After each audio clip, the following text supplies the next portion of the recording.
Hi everybody, in this video I'm going to talk about my YouTube channel and 6 things which I think have slowed the growth of it or impeded its growth over the last 2.5 years since I started it.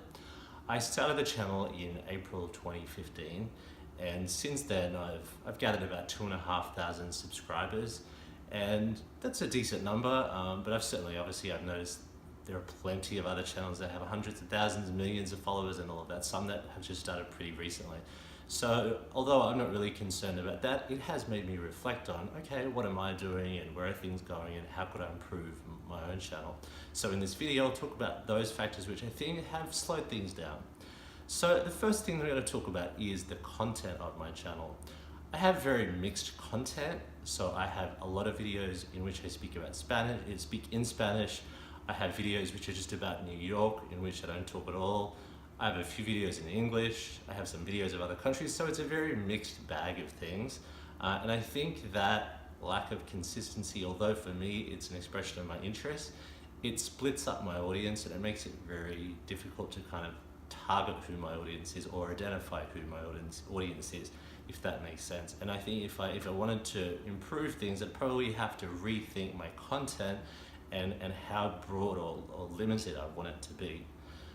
The second thing which I think limits things is probably my personality, and I'm not saying that in a negative way, it's just that I'm by nature a quiet person. I'm not really someone to say, hey, look at me, this is my channel, which is really what you need to do on YouTube to have success.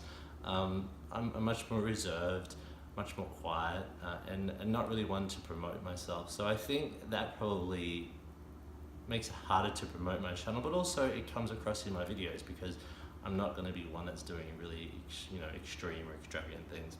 Perhaps for some people that's boring, who knows. The third topic is the fact that I do a lot of videos in Spanish. I've done over 250 videos speaking in Spanish, and Spanish is obviously not my first language. When you're doing videos in a second language that is not, your forte, it makes it a lot harder to express things and to communicate who you are. But that's the reason that I started the channel, to improve my Spanish. The downside of that is that it makes it a little bit more difficult to communicate my personality and all of that. So if I wanted to provide a better representation of who I am, I probably have to do more videos in English because that's the language I'm most comfortable with. Fourth factor is I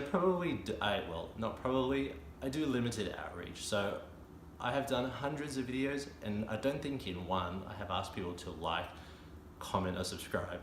It's just not my thing. For whatever reason, I just don't feel comfortable doing it. My thinking is, if you like my video, you'll like it.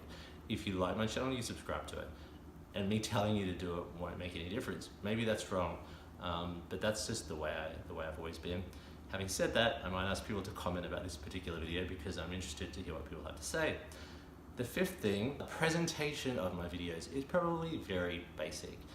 As you know, on YouTube, there's a very standard format. The way people present videos, they use a thumbnail or a cover photo with a caption. Everything looks glossy and cool and modern. Some people get into the whole lighting, the whole thing. I don't do any of it. Mine is very basic. So when I do the interviews in Spanish, it's just someone interviewing me out wherever we are. If I ever do videos like a monologue, I'm just usually in my apartment, just with an iPhone or something like that. So nothing is very glossy or professional. And if I wanted to attract more attention to some of those videos which I like, I probably have to put a bit more effort into the way I present them. The sixth thing that I probably limited the growth of my channel, the fact that I'm not really driven to be famous or to make money out of this. I'm just really doing it as a hobby. It's an expression of my interest. And although that's fine, but it obviously makes it a bit harder to grow your channel because I'm not really that driven to amass thousands and thousands of subscribers. Having said that, if I did, of course, it would be good. But I think that's a factor, is just what this entire project is about for me. So those are the 6 factors. I'm going to do a second video in which I talk about the things which I think I'm doing well with my YouTube channel, and that will be the flip side of the 6 that I just mentioned. So if you have a channel, you've started it, or you're starting out, or you've been doing it for a while and you're wondering, things aren't really taking off, have a think about whether any of the things I have mentioned relate to your channel and whether, you can make sense of that for yourself, And for those who have really successful channels, if you happen to come across this video, please feel free to give me any tips. I would appreciate them. Thank you.